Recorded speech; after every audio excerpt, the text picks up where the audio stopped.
Hey everybody, we're gonna finish off Stardust today.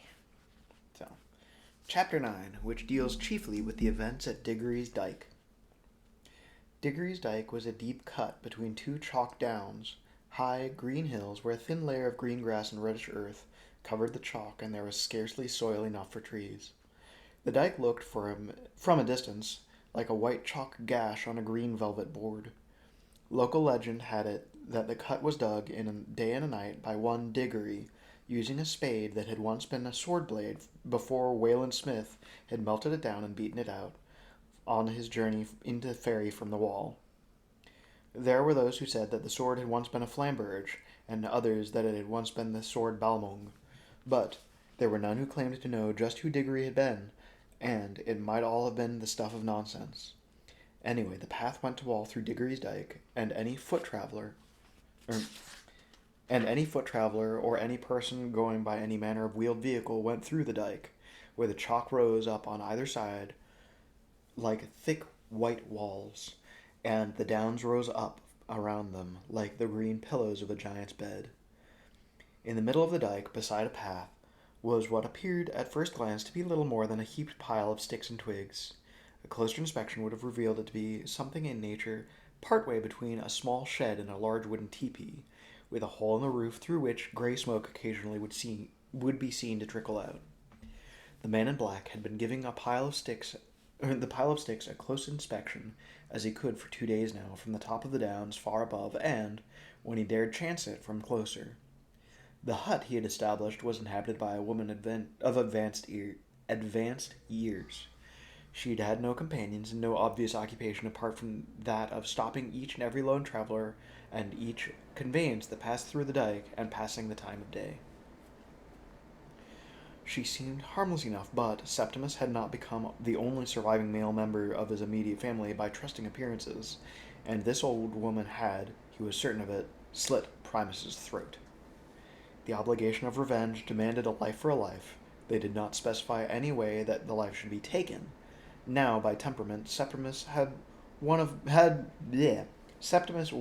of nature's poisoners. Blades and blows and booby traps were well enough in their way, but a vial of clear liquid, any trace or taste or odor gone when it was admixed with food, was Septimus's métier. Unfortunately, the old woman seemed to take no food she did not gather or trap herself, and while he contemplated leaving a steaming pie at the door of her house, made of ripe apples and lethal baneberries, he dismissed it as soon as impractical. He pondered rolling a chalk boulder down from the hills above her, dropping it onto her little house, but he was not certain that he would hit her with it. He wished he was more of a magician. He'd had some of the locating ability that ran patchily in his family line, and a few minor magics he had learned or stolen over the years, but nothing that would be of use to him now, when he needed to invoke floods or hurricanes or lightning strikes. So Septimus observed his victim to be as a cat watches a mouse hole, hour after hour, by night and by day. It was past the mid-hour of the night, and quite moonless and dark, when Septimus finally crept to the door of the House of Sticks, with a fire-pot in one hand and a book of romantic poetry and a blackbird's nest, into which he had placed several fir cones in the other. Hanging from his belt was a club of oak wood with its head studded with brass nails. He listened at the door, but he could hear nothing but rhythmic breathing, and, once in a while, a sleeping grunt. His eyes were used to the darkness, and the house stood out against the white chalk of the dike. He crept about the side of the building, where he could keep the door in sight. First he tore the pages from the book of poems and crumpled each poem into a ball or a paper twist, which he pushed into the sticks of the shack's wall at ground level. And this is how we know, more than the murders and all of the other things, that he is a bad person, because anybody who mistreats a book in that manner is not to be trusted. The poems he placed on the fir cones.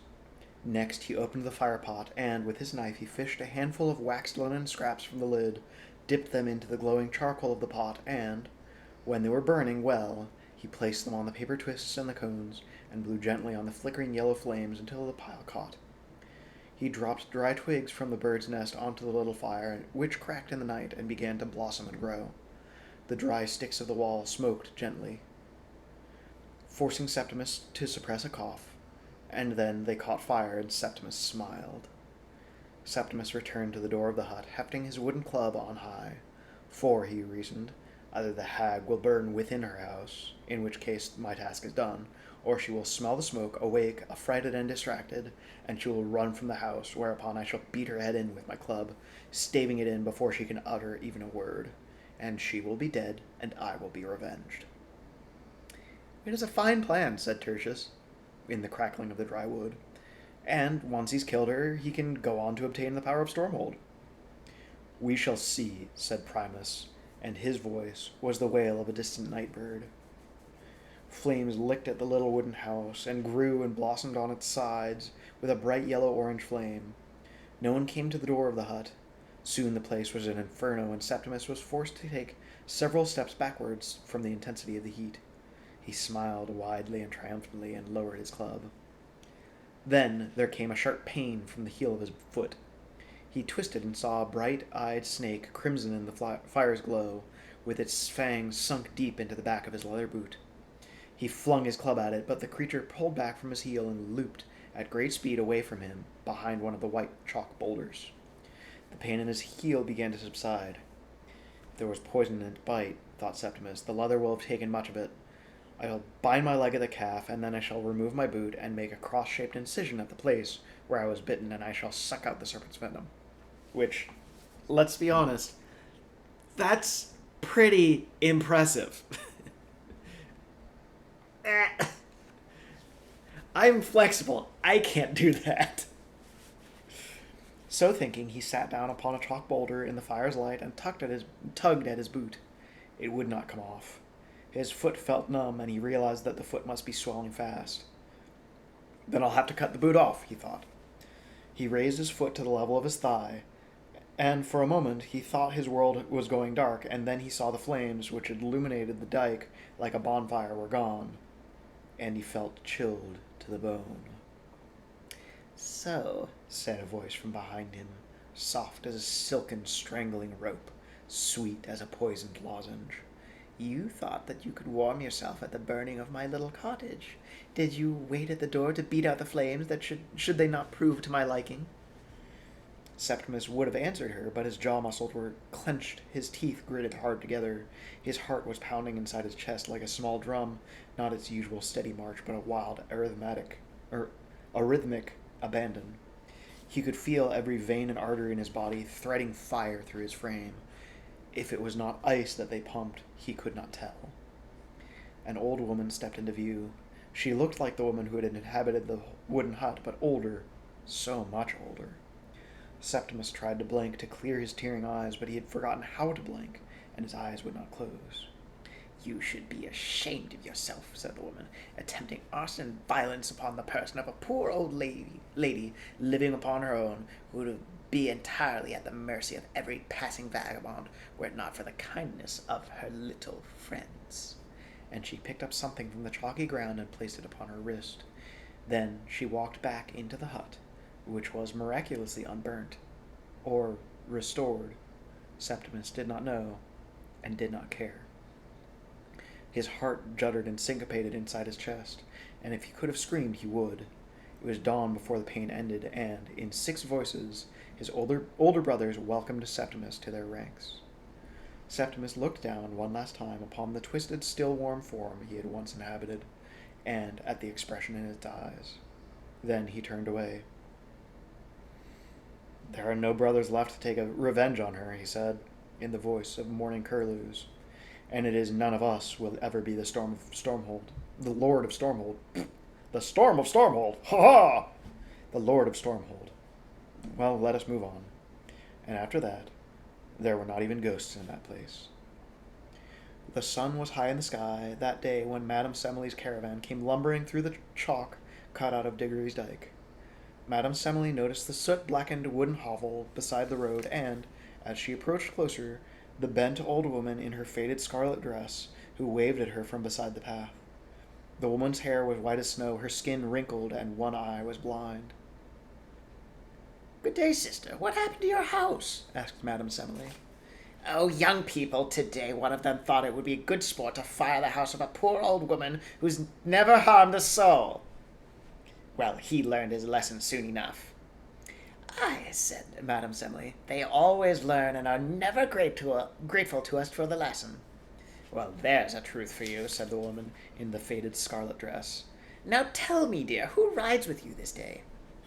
That, said Madame Semele haughtily, is none of your never mind, and I shall thank you to keep yourself to yourself. Who rides with you? Tell me truly, or I shall send harpies to tear you limb from limb and hang your remains from a hook deep beneath the world. And who would you be to threaten me so? The old woman stared up at Madame Semele with her one good eye and one milky eye. I know you, Ditchwater Sal. None of your damned lip. Who travels with you? Madame Semele felt the words being torn from her mouth, whether she would say them or no. There are 2 mules who pull my caravan, myself, a maidservant I keep in the form of a large bird, and a young man in the form of a dormouse. Anyone else? Anything else? No. No one and nothing. I swear it upon the sisterhood. The woman at the side of the road pursed her lips. Get away with you and get along with you, she said. Madame Semele and shook the reins, and the mules began to amble on. In her borrowed bed, in the dark interior of the caravan, the star slept on, unaware of how close she'd come to her doom, nor by how slim a margin she'd escaped it. When they were out of sight of the stick house and the deathly whiteness of Diggory's Dyke, the exotic bird flapped up upon its perch, threw back its head, and whooped and crowed and sang, until Madame Semele told it that she would wring its foolish neck if it would not be quiet. And even then, in the quiet darkness inside the caravan, the pretty bird chuckled and twittered and trilled, and, once, it even hooted like a little owl. The sun was already low in the western sky as they approached the town of Wall. The sun shone in their eyes, half blinding them and turning their world to liquid gold. The sky, the trees, the bushes, even the path itself, was golden in the light of the setting sun. Madame Semele reined in her mules in the meadow, where her stall would be. She unhitched the 2 mules and led them to the stream, where she hitched them to a tree. They drank deeply and eagerly. There were other market folk and visitors setting up their stalls all over the meadow, putting up tents and hanging draperies from the trees. There was an air of expectation that touched everyone and everything, like the golden light of the westering sun. Madame Semele went into the inside of the caravan and unhooked the cage from its chain. She carried it out into the meadow and put it down on a hillock of grass. She opened the cage door and picked out the sleeping dormouse with bony fingers. Out you come, she said. The dormouse rubbed its liquid black eyes with its forepaws and blinked at the fading daylight.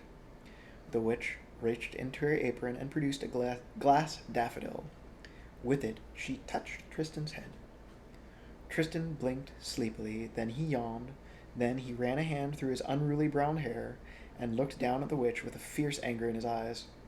Why, you evil old crone, he began. Hush your silly mouth, said Madame Semele sharply. I got you, here and safely, and soundly, and in the same condition that I found you. I gave you board, and I gave you lodging, and if neither of them were to your liking or expectation, well, what is it to me?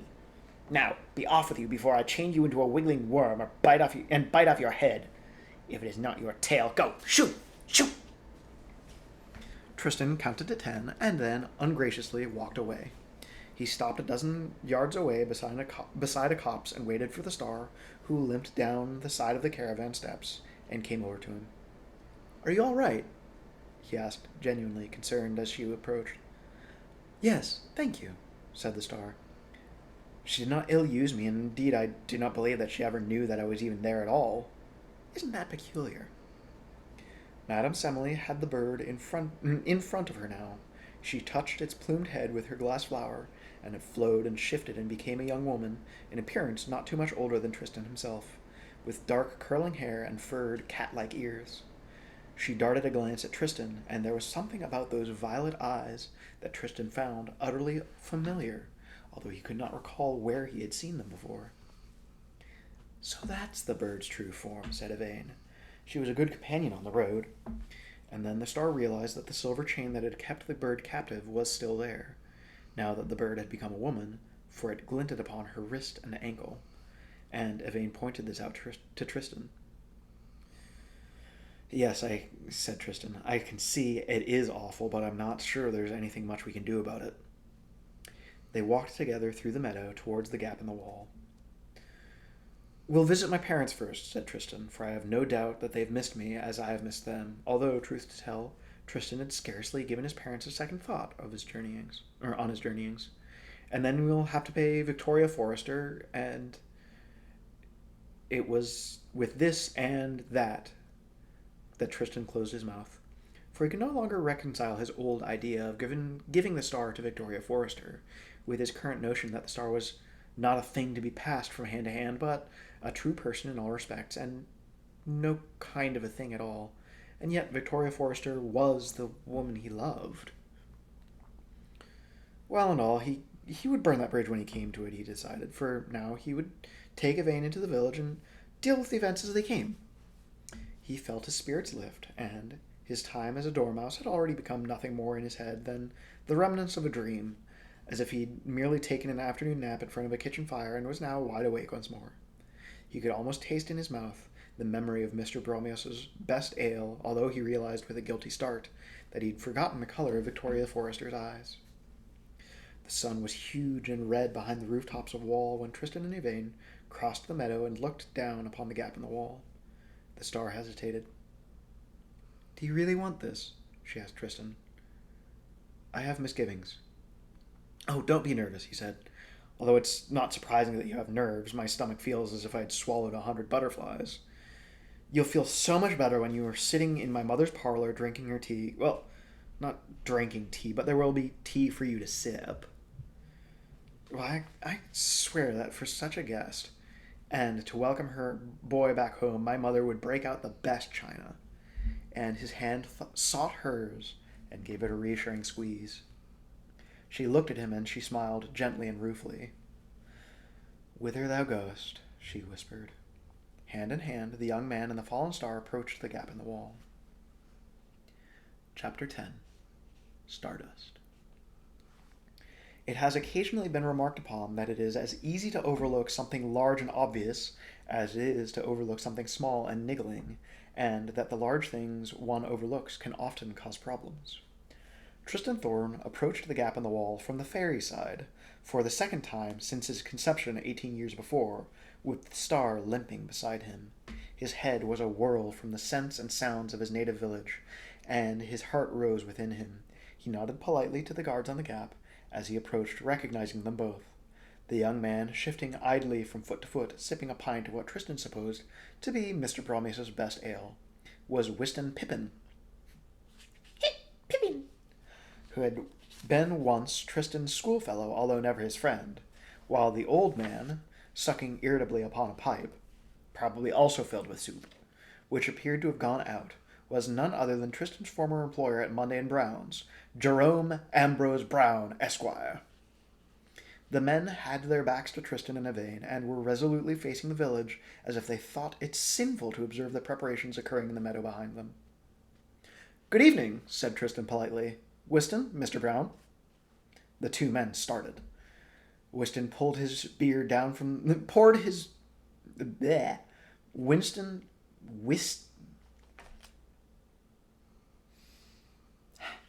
Wystan spilled his beard down the front of his jacket. Mr. Brown raised his staff and pointed the end of it at Tristan's chest nervously. Wystan Pippin put down his ale and picked up his staff and blocked the gap with it. Stay where you are, said Mr. Brown, gesturing with the staff as if Tristan were a wild beast that might spring at him at any moment. Tristan laughed. Do you not know me? It's me, Tristan Thorn. Mr. Brown, who was Tristan knew, the senior of the guards, did not lower his staff. He looked Tristan up and down, from his worn boots to his mop of shaggy hair, and then he stared into Tristan's sun-browned face and sniffed, unimpressed. Even if you are that good-for-nothing Thorn, I see no reason to let either of you people through. We guard the wall, after all. Tristan blinked. I have also guarded the wall. And there are no rules about not letting people through from this direction, only from the village. Mr. Brown nodded slowly. Then he said, as one talks to an idiot, and if you are Tristan Thorn, which I'm only conceding for the sake of argument here, for you look nothing like him, you talk a little enough like him either. In all the years you lived here, how many people have come through the wall from the meadow side? Well, none that I ever knew of, said Tristan. Mr. Brown smiled the same smile that he had used when he docked Tristan's morning wages for being 5 minutes late. Exactly. There was no rule against it because it doesn't happen. No one comes through from the other side, not while I'm on duty at any road. Now, off with you before I take my stick to your head. Tristan was dumbfounded. If you think I've gone through, well, everything I've gone through, only to be turned away at the last by a self-important, penny-pinching grocer, and by someone who used to crib from me in history. He started, but Yvain touched his arm and said, Tristan, let it go for now. You shall not fight with your own people. And Tristan said nothing. Then he turned without a word, and together they walked up the slope of the meadow. Around them a hodgepodge of creatures and people erected their stalls, hung their flags, and wheeled their barrows. And it came to Tristan then, in a wave of something that resembled homesickness, but a homesickness comprised in equal parts of longing and despair, that these well might be his own people, for he felt he had more in common with them than he had with the pallid folk of Wall in their worsted jackets and their hobnailed boots. They stopped and watched a small woman, almost as broad as she was high, do her best to put up her stall. Unasked, Tristan walked over and began to help her, carrying the heavy boxes from her cart to the stall, climbing a tall stepladder to hang an assortment of streamers from a tree branch, unpacking heavy glass carafes and jugs, each one stoppered with a huge blackened cork and sealed with silvery wax and filled with a slowly swirling colored smoke, and placing them on the shelves. As he and the market woman worked, Yvain sat on a nearby tree stump, and she sang to them in her soft, clean voice the songs of the high stars and the commoner songs she'd heard and learnt from the folk that they had encountered on their journeyings. By the time Tristan and the little woman were done, and the stall was set out for the morrow, they were working by lamplight. The woman insisted on feeding them. Yvain barely managed to convince her that she was not hungry, but Tristan ate everything that he was offered with enthusiasm, and, unusual for him, he drank the greater part of a carafe of sweet canary wine, insisting that it tasted no stronger than freshly squeezed grape juice, and that it had no effect upon him of any kind. Even so, the stout little woman offered him the clearing behind her cart to sleep in. Tristan was sleeping drunkenly in moments. It was a clear, cold night. The star sat beside the sleeping man who had once been her captor and become her companion on the road, and she wondered where her hatred had gone. She wasn't sleepy. There was a rustle in the grass behind her. A dark-haired woman stood next to her, and together they stared down at Tristan. There is something of a dormouse in him still, said the dark-haired woman. Her ears were pointed and cat-like, and she looked a little older than Tristan himself. Sometimes I wonder if she transforms people into animals, or whether she finds the beast inside of us and frees it. Perhaps there is something about me that is by nature a brightly colored bird. It is something to which I have given much thought, but around which I have come to no conclusions. Tristan muttered something unintelligible and stirred in his sleep. Then he began gently to snore. The woman walked around Tristan and sat down beside him. He seems good-hearted.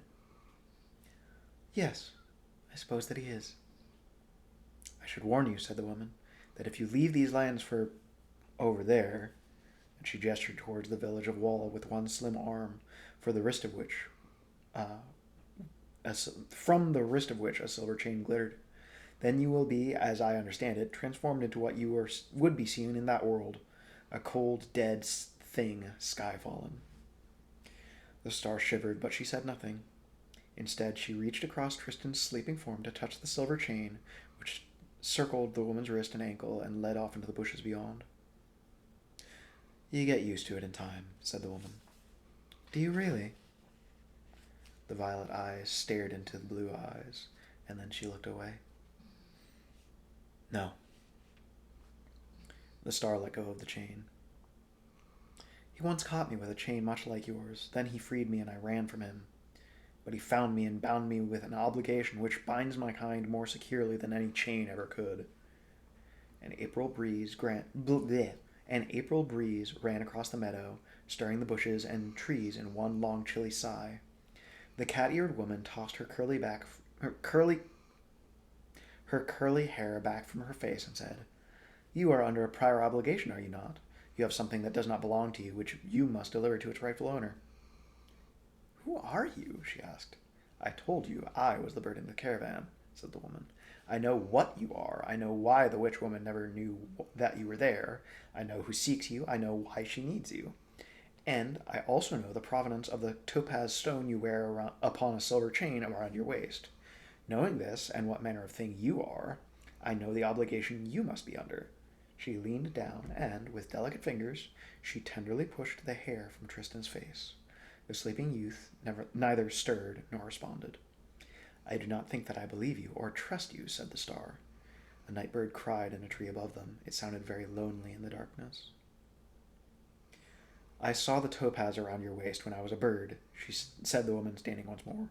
"I watched when you bathed in the river, and I recognized it for what it was." "How? How do you recognize it?" But the dark-haired woman only shook her head and walked back the way she had come, sparing but one last glance for the sleeping youth upon the grass, and then she was taken by the night. Tristan's hair had obstinately fallen across his face once more. The star leaned down and gently pushed it to one side, letting her fingers dwell upon his cheek as she did so, and he slept on. Tristan was woken a little after sunrise by a large a large wooden badger, walking upon its hind legs and wearing a threadbare heliotrope silk dressing gown, who snuffled into his ear until Tristan sleepily opened his eyes, and then said self-importantly, "Party name of Tristan Thorn, Tristan of that set." Said Tristan. There was a foul taste in his mouth, which felt dry and furred. He would have slept for another several hours. "They've been asking about you," said the badger. "Down by the gap. Seems there's a young lady who wants to have a word with you." Tristan sat up and grinned widely. He touched the sleeping star on her shoulder, and she opened her sleepy blue eyes and said, "What?" "Good news. Do you remember Victoria Forrester? I might have mentioned her name once or twice on the travels." "Yes, you may have." "Well, I'm off to see her. She's down by the gap. Look, well, it's probably best if you stay here. I wouldn't want to confuse her or anything." The star rolled over and covered her head with her arm and said nothing else. Tristan decided that she must have gone back to sleep. He pulled on his boots, washed his face, and rinsed out his mouth in the meadow stream, and then ran pell-mell through the meadow towards the village. Hello, sleepyhead. Oh, you need to go to a different spot to take a nap now. Oh, it's so difficult being a pupper. So difficult. Oh. That's what I get for making fun of a poor old lady with arthritis. Love you, pupper.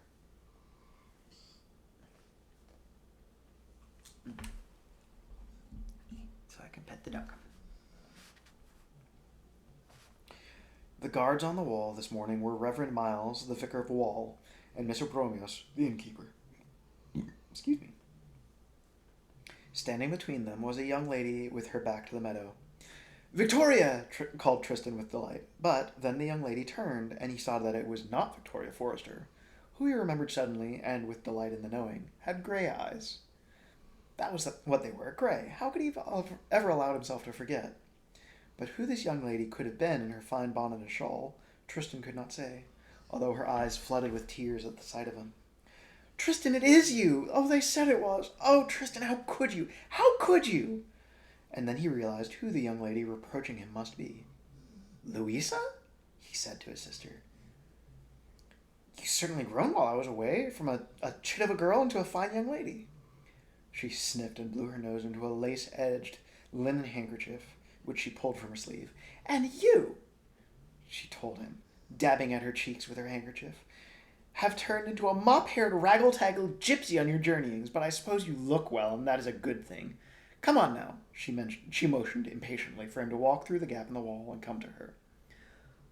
But the wall, he said, eyeing the innkeeper and the vicar a little nervously. Oh, as to that, when Winston and Mr. Brown finished their shift last night, they repaired to the saloon bar at the Seventh Pie, where Winston happened to mention their meeting a ragamuffin who claimed to be you, and how they blocked his way, your way. When the news of this reached Father's ears, he marched right up to the pie and gave them both such a tongue-lashing and telling of what for that I could have scarcely believed that it was him. Some of us were for letting you come back this morning, said the vicar, and some of us were for keeping you here until midday. But none of the ones who were for making you wait are on wall duty this morning, said Mr. Bromios, which took a certain amount of jiggery-pokery to organize, and on a day when I should have been seeing to the refreshment stand, I could point out. Still, it's good to see you back. Come on through. And with that, he stuck out his hand, and Tristan shook it with enthusiasm. Then Tristan shook the vicar's hand. Tristan, said the vicar, I suppose that you must have seen many strange sights upon your travels. Absolutely marvelous. Tristan reflected for a moment. I suppose I must have. Marvelous. You must come to the vicarage, then, next week. We shall have tea, and you must tell me all about it, once you've settled back in, eh? And Tristan, who had always held the vicar in some awe, could do nothing but nod. Louisa sighed a little theatrically and began to walk briskly in the direction of the Seventh Magpie. Tristan ran along the cobbles to catch her up, and then he was walking beside her. It does my heart good to see you again, sister, he said. As if we were not all worried sick about you, she said. What with all of your gallivantings, and you did not even wake me to say goodbye. Father has been quite distracted with concern for you, and at Christmas, when you were not there after we had eaten the goose and the pudding, Father took out the port and toasted absent friends, and Mother sobbed like a babe. So of course I cried too, and then Father began to blow his nose into his best handkerchief, and Grandmother and Grandfather Hemstock insisted upon pulling the Christmas crackers and reading jolly mottos, and somehow that only made matters worse, and to put it bluntly, Tristan, you have quite spoiled our Christmas. I'm sorry, said Tristan. What are we doing now? Where are we going? We're going to the Seventh Pie, said Louisa. I should have thought that was obvious. Mr. Bromeo said you could use his sitting room. There's somebody here who needs to talk to you. And she said nothing more as they went into the pub. There were a number of faces Tristan recognized, and the people nodded at him, or smiled, or did not smile, as he walked through the crowds that made his way up the narrow stairs behind the bar to the landing with Louisa by his side. The wooden boards creaked beneath their feet. Louisa glared at Tristan, and then her lip trembled, and, to Tristan's surprise, she threw her arms around him and hugged him so tightly that he could not breathe. And then, without another word, she fled back down the wooden stairs. He knocked at the door of the sitting room and went in. The room was decorated with a number of unusual objects, of small items of antique statuary and clay pots. Upon the wall hung a stick, wound about with ivy leaves, or rather with a dark metal cunningly beaten to resemble ivy. Apart from the decorations, the room could have been the sitting room of any busy bachelor with little time for sitting. It was furnished with a small chaise lounge, upon a low table upon which was a well-thumbed leather-bound copy of the sermons of Lawrence Sterne, a pianoforte, and several leather armchairs, and it was in one of these armchairs that Victoria Forrester was sitting. Tristan walked over to her slowly and steadily, and then he went down upon one knee in front of her, as once he had gone down on his knees before her in the mud of a country lane. "Oh, please don't," said Victoria Forrester uncomfortably. "Please get up. Why don't... sit over there. In that chair? Yes, that's better." The morning light shone through the high lace curtains and caught her chestnut hair from behind, framing her face in gold. "Oh, look at you," she said. "You've become a man, and your hand... What happened to your hand?" I burnt it in a fire." She said nothing in response at first. She just looked at him. Then she sat back in the armchair and looked ahead of her, at the stick on the wall, or one of Mr. Bromios's quaint old statues, perhaps. And then she said, "There are a number of things I must tell you, Tristan, and none of them will be easy. I would appreciate it if you would say nothing until I've had my chance to say my piece. So, firstly, and perhaps most importantly, I must apologize to you. It was my foolishness, my idiocy, that sent you off on your journeyings. I thought you were joking. No, not joking. I thought that you were too much of a coward, or too much of a boy. I thought you would never follow up on any of your fine, silly words. It was only when you had gone and the days passed and you didn't return that I realized that you had been in earnest, and, well, by then it was much too late. I've had to live each day with the possibility that I had sent you to your death. She stared ahead of herself as she spoke, and Tristan had the feeling, which became a certainty, that she had conducted this conversation in her head 100 times in his absence. It was why he could not be permitted to say anything. This was hard enough on Victoria Forrester, and she would not be able to manage it if he caused her to depart from her script. And I did not play you fair, my poor shop boy, but you are no longer a shop boy, are you? Since I thought that your quest was just foolishness in every way. She paused, and her hands gripped the wooden arms of the chair, grasping them so tightly her knuckles first reddened and then went white. Ask me why I did not kiss you that night, Tristan Thorn. It was your right not to kiss me, said Tristan. I did not come here to make you sad, Vicky. I didn't find you your star to make you miserable. Her head tipped one side. So you did find the star that we saw that night? Oh, yes, said Tristan. The star is back in the meadow, though, right now. But I did what you asked me to. Then do something else for me now. Ask me why I would not kiss you that night. I'd kissed you before when we were younger, after all. Very well, Vicky. Why would you not kiss me that night? Because, she said, and there was relief in her voice as she said it, an enormous relief, as if it were escaping from her. The day before we saw the shooting star, Robert had asked me to marry him. That evening, when I saw you, I had gone to the shop hoping to see him and to talk to him and to tell him that I accepted, and that he should talk to my father for my hand. Robert? Asked Tristan, his head in whirl. Robert Monday. You worked in his shop. Mr. Monday. You and Mr. Monday? Exactly. She was looking at him now. And then you had to take me seriously and run off to bring me back a star, and not a day would go by when I did not feel as if I had done something foolish and bad. For I promised you my hand if you returned with the star, and there you were some days, Tristan. There were some days, Tristan, when I honestly do not know which I thought worse, that you would be killed in the lands beyond, all for the love of me, or that you would succeed in your madness and return with Star to claim me as your bride.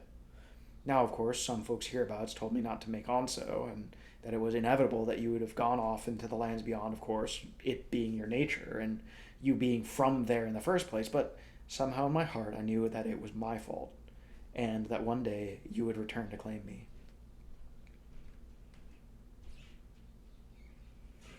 And you love Mr. Monday, said Tristan, seizing upon the only thing in all of this that he was certain that he had understood. She nodded and raised her head, so her pretty chin pointed towards Tristan. But I gave you my word, Tristan, and I will keep my word, and I have told Robert this. I am responsible for all that you have gone through, even for your poor burned hand, and if you want me, then I am yours. Well, to be honest, he said, I think I'm responsible for all that I have done, not you.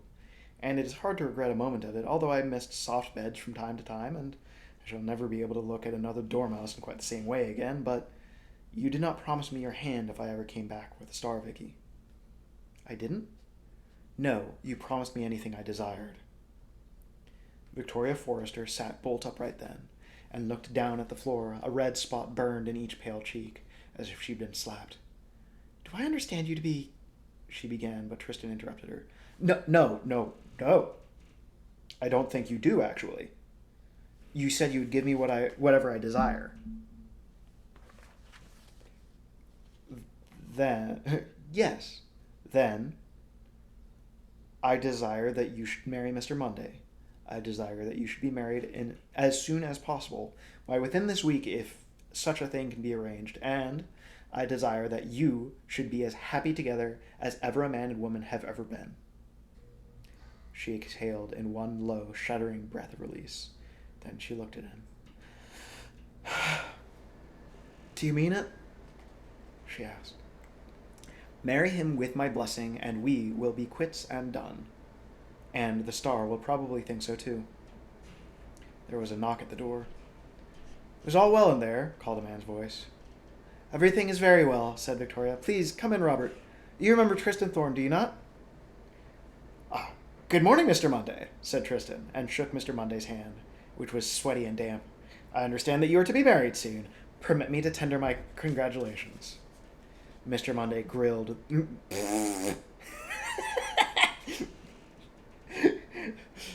New Balance cargo shorts all the way. Mr. Monday grinned, though it made him look as if he had a toothache. Then he held out his hand for Victoria, and she rose from the chair. If you wish to see the star, Miss Forrester, said Tristan, but Victoria shook her head. I am delighted that you came home safely, Mr. Thorne. I trust that I shall see you at our wedding? I am sure that nothing could give me greater pleasure than to be there, said Tristan, although he was sure of no such thing.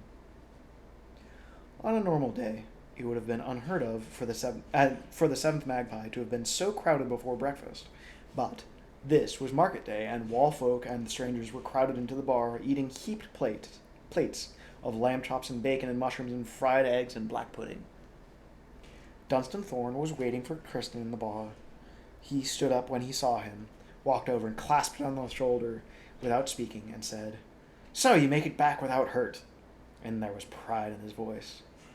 Tristan wondered if he had grown while he was away. Then he remembered his father was a bigger man. Hello, father. I hurt my hand a bit. Your mother has breakfast waiting for you back at the farm, said Dunstan. Oh, breakfast would be wonderful, admitted Tristan. And seeing mother again, of course. Also, we need to talk. For his mind was still on something that Victoria Forrester had said. You look taller, said his father. You are badly in need of a trip to the barber's. He drained his tankard, and together they left the seventh magpie and walked out into the morning. The two Thorns climbed over a stile into one of Dunstan's fields, and, as they walked through the meadow in which he had played as a boy, Tristan raised the matter that had been vexing him, which was the question of his birth. His father answered him honestly that as he was able to... I don't want to put the emphasis right there. His father answered him as honestly as he was able to during the long walk back to the farmhouse, telling his tale as if he were recounting a story that happened a very long time ago to someone else. A love story. And then they were at Tristan's old home, where his sister waited for him, and there was a steaming breakfast on the stove, and on the table prepared for him lovingly by the woman he had always believed to be his mother. Madame Semele adjusted the last of the crystal flowers on the stall and eyed the market with disfavor. It was a little past noon, and the customers had just started to wander through. None of them had yet stopped at her stall. Fewer and fewer of them every 9 years, she said. Mark my words, soon enough this market will be just a memory. There's other markets in other places, I am thinking. This market's time is almost over. Another 40, 50, 60 years at most, and it will be gone for good. Perhaps, said her violent servant, but it does not matter to me. This is the last of these markets I shall ever attend. Madame Semele glared at her. I thought I'd long since beaten all of your insolence out of you. It is not insolence, said her slave. Look. She held up the silver chain which bound her. It glinted in the sunlight, but still it was thinner, more translucent than it had ever been before. In places it seemed as if it were made not of silver but of smoke. What have you done? Spittle flecked the old woman's lips. I've done nothing. Nothing that I did not do 18 years ago. I was bound to be your slave until the day that the moon lost her daughter, if it occurred in a week when 2 Mondays came together, and my time with you is almost done. It was after 3 in the afternoon. The star sat upon the meadow grass beside Mr. Bromios's wine and ale and food stall, and stared up across the gap in the wall and the village beyond it. Upon occasion, the patrons of the stall would offer her wine or ale or great greasy sausages, and always she would decline. Are you waiting for somebody, my dear? Asked a pleasant-featured young woman. Oh. Sorry, puppy. I just really messed up that voice. Are you waiting for someone, my dear? Asked a pleasant-featured young woman as the afternoon dragged on. I do not know, said the star. Perhaps. A young man, if I do not mistake my guess. A lovely thing like you. The star nodded, in a way. I'm Victoria, said the young woman. Victoria Forrester. I'm called Yvain, said the star. She looked Victoria Forrester up and down again. So, you are the Victoria Forrester. Your fame precedes you. The wedding, you mean? Said Victoria. Her eyes shone with pride and delight. A wedding, is it? Asked Yvain. One hand crept up to her waist and felt the topaz upon its silver chain. Then she stared at the gap in the wall and bit her lip. Oh, you poor thing, what a beast he must be to keep you waiting so, said Victoria Forrester. Why do you not go through and look for him? Because, said the star, and then she stopped. Perhaps I shall. The sky above them was striped with gray and white bands of cloud, through which patches of blue could be seen. I wish my mother were out, said the star. I would say goodbye to her first, and awkwardly she got to her feet. But Victoria was not willing to let her new friend go that easily, and she was prattling on about bonds and marriage and licenses, and special licenses which could only be issued by archbishops, and how lucky she was that Robert knew the archbishop. The wedding, it seemed, was set for just 6 days' time at midday. Then Victoria called over a respectable gentleman, graying at the temples, who was smoking a black cheroot, who grinned as if he had a toothache. And this is Robert, she said. Robert, this is Yvain. She's waiting for her young man. Yvain, this is Robert Monday. And on Friday next, at midday, I shall be Victoria Monday, on a Friday. Perhaps you could make something of that, my dear, in your speech at the wedding breakfast, and on Friday there will be 2 Mondays together. And Mr. Monday puffed his cheroot and told his bride-to-be that he would certainly consider it.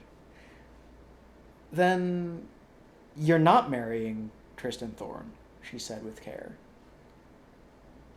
No, said Victoria. Oh. Good. And she sat down again. She was still there sitting when Tristan came back through the gap in the wall several hours later. He looked distracted, but brightened up when he saw her. Oh, hello, you, he said, helping her to her feet. Did you have a good time waiting for me? Well, not particularly, she said. I'm sorry, said Tristan. I suppose I should have taken you with me into the village. No, said the star. You shouldn't have. I live as long as I am on fairy. Were I to travel to your world, I would be nothing but a cold iron stone fallen from the heavens, pitted and pocked. But I almost took you through with me. I tried to last night. Yes, which only goes to prove that you are indeed a ninny, a lackwit, and a clodpole. Dunderhead, offered Tristan. You always used to like calling me a dunderhead, and an oaf. Well, you are all of those things, and more besides. Why did you keep me waiting like that? I thought something terrible had happened to you. I'm sorry. I'll never leave you again. No, she said, seriously and with certainty. You will not. His hand found hers then. They walked hand in hand through the market. A wind began to come up, flapping and gusting at the canvas of the tents and the flags, and a cold rain spat down on them. They took refuge under the awning of a bookstall. A blessed place, indeed. Along with a number of other people and creatures, the stall holder hauled a box full of books further under the canvas to ensure that they did not get wet. Mackerel sky, not long wet, not long dry, said a man in a black silk top hat to Tristan and Yvain. He was purchasing a small book bound in red leather from the bookseller. Tristan smiled and nodded, and, as it became apparent that the rain was easing up, he and Yvain walked on. Which is all the thanks I shall ever get from them, I'll wager, said the tall man in the top hat to the bookseller, who had not even the slightest idea what he was speaking of, and did not care. I've said my goodbyes to my family, said Tristan to the star as they walked. To my father and my mother, well, my father's wife, I suppose. And to my sister Louisa. I don't think I'm ever going to go back again. Now we just need to solve the problem of how to put you back up in the sky. Perhaps I shall come with you. You wouldn't like it up in the sky, the star assured him. So I take it you will not be marrying Victoria Forrester. Nope, he said. I met her. Do you know that she's with child? What? Asked Tristan, both shocked and surprised. I doubt that she knows. She is 1, perhaps 2 moons along. Good Lord, how did you know? You know. I was happy to discover that you were not marrying Victoria Forrester. So was I, he confessed. The rain began once more, but they made no move to get under cover. He squeezed her hand in his. You know, a star and a mortal man. Only half mortal, actually, said Tristan, helpfully. Everything I ever thought of myself, who I was, what I am, it's a lie, or a sort of. You have no idea how astonishingly liberating that feels. Well, whatever you are, she said. I just wanted to point out that we can probably never have children. That's all. Tristan looked at the star then and began to smile, and he said nothing at all. His hands were upon her upper arms, and he was just standing in front of her, looking down at her. Just so you know is all, said the star, and she leaned forward. And they kissed for the first time then in the cold spring rain, though neither of them now knew that it was raining. Tristan's heart pounded in his chest as if it were not big enough to contain all of the joy that it held. He opened his eyes as he kissed the star. Her sky-blue eyes stared back into his, and in her eyes he could see no parting from her. The silver chain was now nothing but smoke and vapor. For a heartbeat it hung up in the air, then a gust of wind and rain blew it out into nothing at all. There, said the woman with the dark curling hair, stretching like a cat and smiling. The terms of my servitude are fulfilled, and now you and I are done with each other. The old woman looked at her helplessly. Well, what shall I do? I'm old. I can't manage this stall all by myself. You're even foolish slattern so to desert me like this. Your problems are no concern to me, said her former slave, but I shall never again be called a slattern, nor a slave, or anything else that is not my own name. I am Lady Una, firstborn and only daughter of the 81st Lord of Stormhold, and the spells and terms you bound me with are over and done. Now you will apologize to me, and you will call me by my right name, or I will, with enormous pleasure, devote the rest of my life to hunting you down and destroying everything that you care for, and everything that you are. And they looked at each other then, and it was the old woman who looked away first. Then I must first apologize for calling you a slattern, Lady Una, she said, as if each word were bitter sawdust that she spat from her mouth. Good, and I believe that you owe me payment for my services now that my time with you is done. And for these things have rules. All things have rules. The rain was falling in gusts, then not falling for just long enough to lure people out from underneath their makeshift shelters, and then raining on them once more. Tristan and Yvain sat, damp and happy, beside a campfire, in the company of a motley assortment of creatures and people. Tristan had asked if any of them knew the little hairy man he had met upon his travels, and had described him as well as he could. Several people acknowledged that they had met him in the past, although none of them had seen him at this market. He found his hands twining, almost of their own volition, through the star's wet hair. He wondered how it could have taken him so long to realize just how much he cared for her. And he told her so, and she called him an idiot, and he declared that it was the finest thing that ever a man had been called.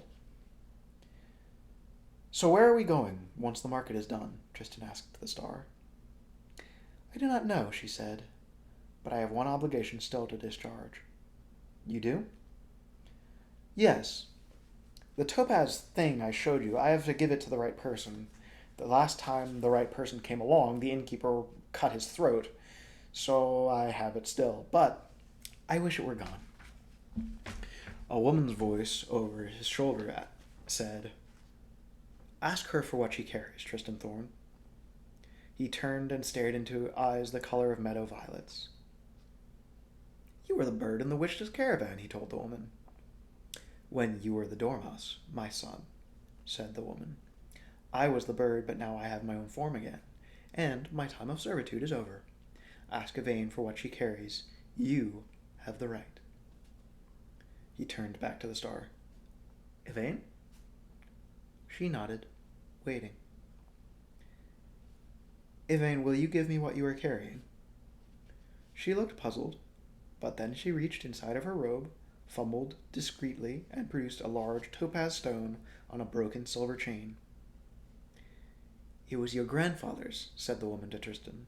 You are the last male line of Stormhold. Put it about your neck. And Tristan did so. As he touched the ends of the silver chain together, they knit and mended as if they had never before been broken. Well, it's very nice, said Tristan dubiously.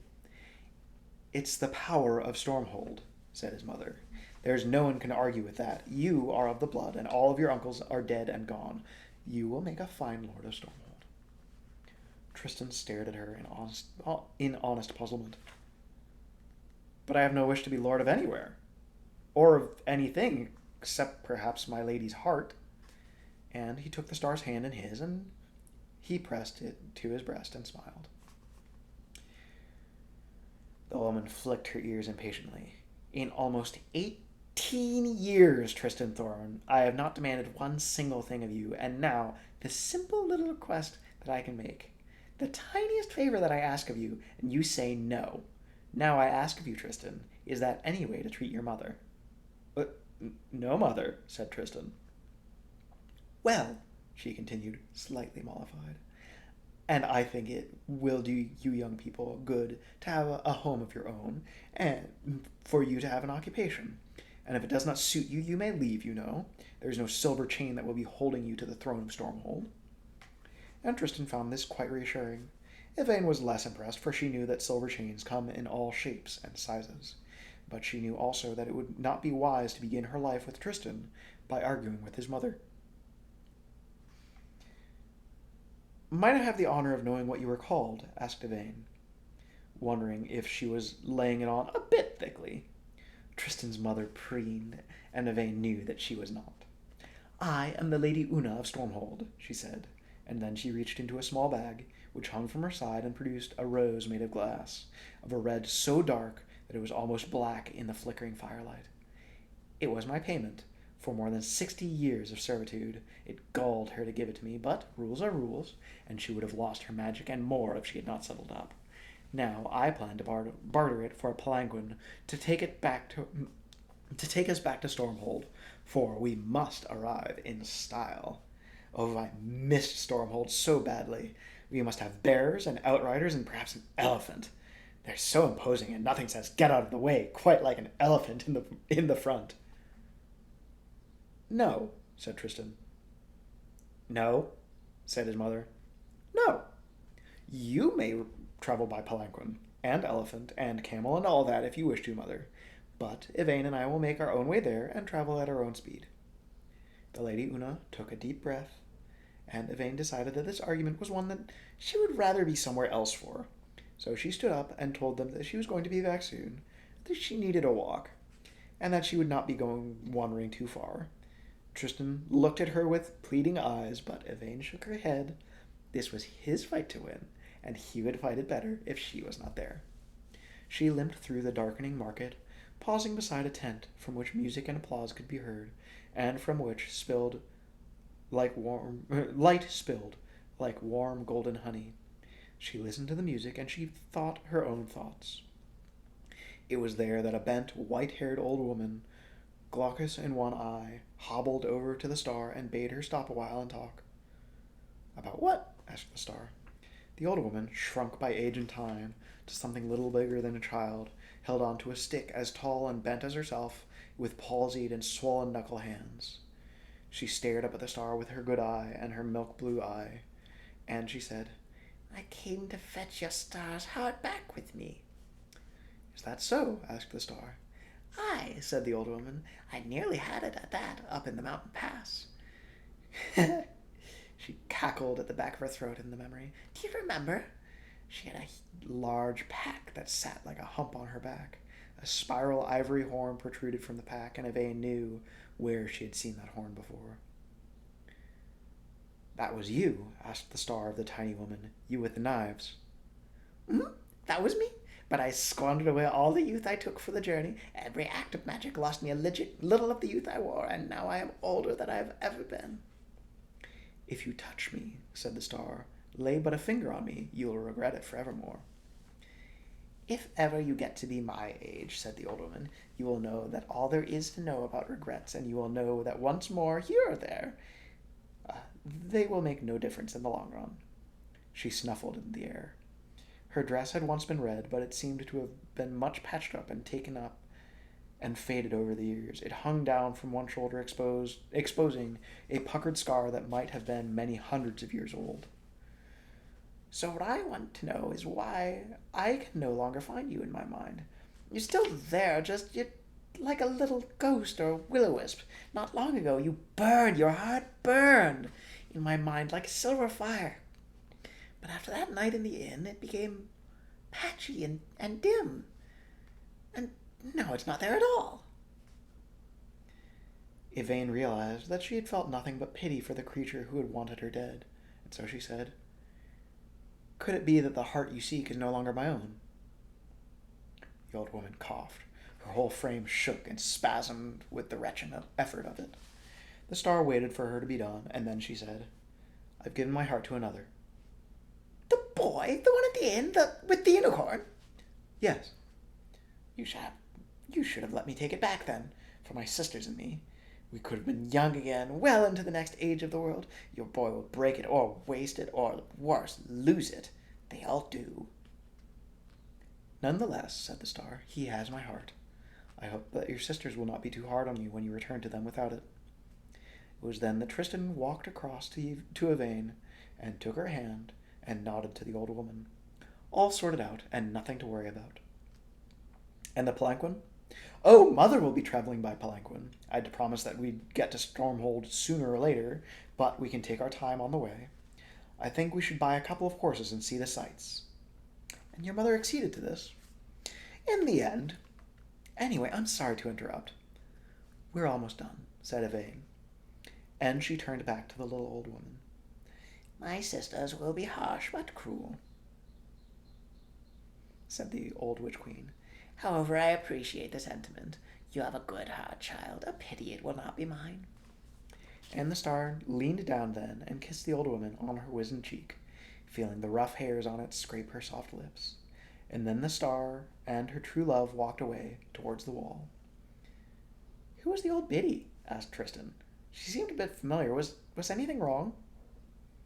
Oh, nothing was wrong. She was just someone I knew from the road. Behind them were lights of the market, and the lanterns and candles and witch lights and fairy glitter, like a dream of the night sky brought down to earth. In front of them, across a meadow, on the other side of a gap in the wall, now guardless, was the town of Wall. Oil lamps and gas lamps and candles glowed in the windows of the houses of the village. To Tristan, then, they seemed as distant and unknowable as the worlds of the Arabian Nights. He looked upon the lights of Wall for what he knew, and it came to him with certainty, was the last time. He stared at them for some time and said nothing, the fallen star by his side, and then he turned away, and together they began to walk towards the east. So, I know that the epilogue is only 5 pages. But I think I like to leave the story where it is. So, I will be wicked and say that if you don't like me leaving the story where it is, well, then you're going to have to get the book yourself. But in the meantime, we have read another book. Quite industrious, I must say. So,